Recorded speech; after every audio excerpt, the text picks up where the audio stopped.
Hello बच्चों, let's see this question. The question say that a conducting circular loop is made of a thin wire has area 3.5 into 10 to the power minus 3 meter square and resistance 10 ohm. It is placed perpendicular to a time dependent magnetic field B equal to 0.4 Tesla sine 50 pi t.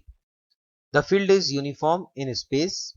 Then the net charge flowing through the loop during t equal to 0 second to and t equal to 10 millisecond is close to 2019 में ये question पूछा गया था. Options यहाँ पर given है. Question को solve करने के लिए हमारा की कॉन्सेप्ट होगा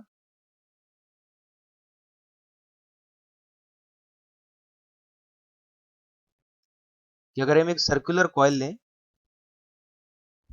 सपोज इस प्लेन के परपेंडिकुलर कॉइल रखा हुआ है एंड ये हो गया इसका एरिया वेक्टर.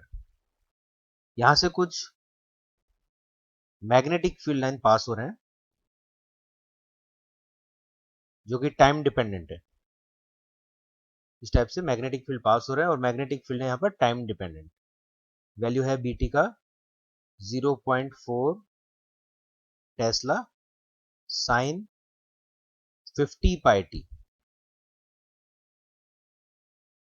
तो इस मैग्नेटिक फील्ड में ये कॉइल रखा हुआ है, तो मैग्नेटिक फील्ड यहाँ पर टाइम के साथ साथ वेरी करेगा और टाइम के साथ वेरी करेगा तो फ्लक्स भी वेरी करेगा और उससे यहाँ पर ईएमएफ इंड्यूस हो जाएगा. So flux, magnetic flux will be phi M equal to B A cos theta. Theta अगर देखें तो एरिया वेक्टर और मैग्नेटिक फील्ड दोनों सेम डायरेक्शन में, तो थीटा विल बी 0 डिग्री. यहां से आ जाएगा B into A. According to Faraday law the induce EMF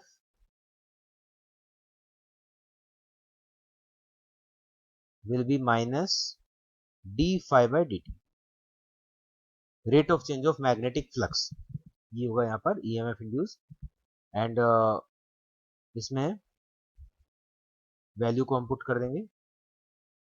B हो गया मैग्नेटिक फील्ड, तो मैग्नेटिक फील्ड इस फॉर्मेट में दिया हुआ है यहाँ पर. इसको मैं सिंबॉलिक लिख लेता हूँ यहाँ पर B naught sine omega T, इस फॉर्मेट में दिया हुआ है. एंड एरिया है यहाँ पर ए.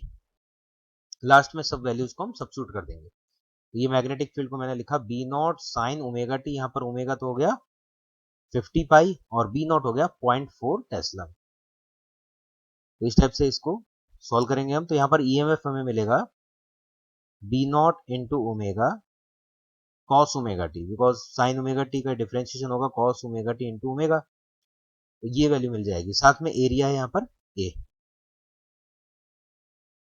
ये हो गया हमारा इक्वेशन नंबर 1.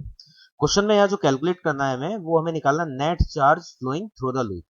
अब जब ईएमएफ इंड्यूस होगा तो हम ईएमएफ को लिख सकते हैं आई इंटू आर और करंट को हम लिख सकते हैं D Q by D T. So I R और D Q by D T into R is equal to EMF, which is minus B naught omega into A cos omega t. हमें यहाँ पर charge निकालना है, तो इसमें dt को हम उधर शिफ्ट कर देंगे और रेजिस्टेंस से डिवाइड कर देंगे.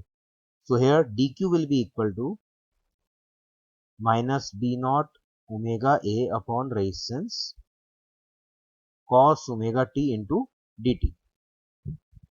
इंटीग्रेट कर देंगे इसको तो हमें टोटल चार्ज जो फ्लो हुआ है वो मिल जाएगा. अब इंटीग्रेशन में बोला गया है कि t इक्वल टू 0 से t equal to 10 millisecond, ये हमें इंफॉर्मेशन दिया है. तो t इक्वल टू 0 से लेके हमें जो चार्ज फ्लो करना है, टोटल चार्ज, वो करना है 10 मिली सेकेंड तक. ये यहाँ पर लिमिट हो गया इंटीग्रेशन का. अब इसको सॉल्व करते हैं तो बी नॉट ओमेगा ए, ये तो कांस्टेंट है, आउटसाइड आ जाएंगे माइनस के साथ. B naught omega A upon resistance cos omega T का इंटीग्रेशन हो जाएगा यहाँ पर साइन ओमेगा टी और डिवाइड बाय हो जाएगा ओमेगा. यहाँ से ओमेगा कैंसिल आउट हो जाएगा. ये वैल्यू हमें मिल जाएगी. अब हमें लिमिट पुट करना है 0 से 10 मिली सेकेंड. तो वैल्यू रख देते हैं यहाँ पर, प्लेस कर देते हैं हम. अब यहाँ पर हमें डायरेक्शन के बारे में कुछ बोला नहीं है, तो माइनस साइन को हम रिमूव कर सकते हैं, because negative sign only direction को इंडिकेट करता है. यहाँ पर Q इक्वल टू हो जाएगा बी नॉट. बी नॉट का वैल्यू है यहाँ पर 0.4 tesla into area. Area question में मेंशन किया है 3.5 into 10 to power minus 3 metre square में, ऐसा यूनिट में दिया हुआ है यहाँ पर वैल्यू. और रेजिस्टेंस है यहाँ पर 10 ओम. इंटू साइन ओमेगा टी, यहाँ पर लिमिट पुट करेंगे हम, तो साइन ओमेगा, ओमेगा को ओपन कर लेते हैं, ओमेगा है यहाँ पर 50 पाई, और टाइम का अपर लिमिट दिया है 10 मिली सेकेंड, मीन्स 1/100 सेकेंड।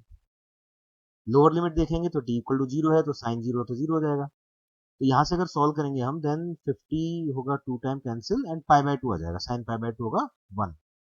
जो हमें चार्ज का मैग्नीट्यूड मिलेगा वो यहाँ से मिलेगा हमें 3.5 इंटू 0.4 करेंगे, देन इट विल बी 1.4, और यहाँ पर है 10 टू पावर -4, तो 0.14 इंटू 10 टू पावर -3 भी लिख सकते हैं हम, या मिली सेकेंड में, क्योंकि ऑप्शन में यहाँ पर दिया हुआ है 0.14 मिली सेकेंड, तो मिली सेकेंड में इसको रिप्रेजेंट कर देंगे, 0.14 मिली सेकेंड। तो इतना चार्ज यहाँ पर 10 मिली सेकेंड तक फ्लो होगा। So here option D will be correct. Hope you understand it well. Best of luck.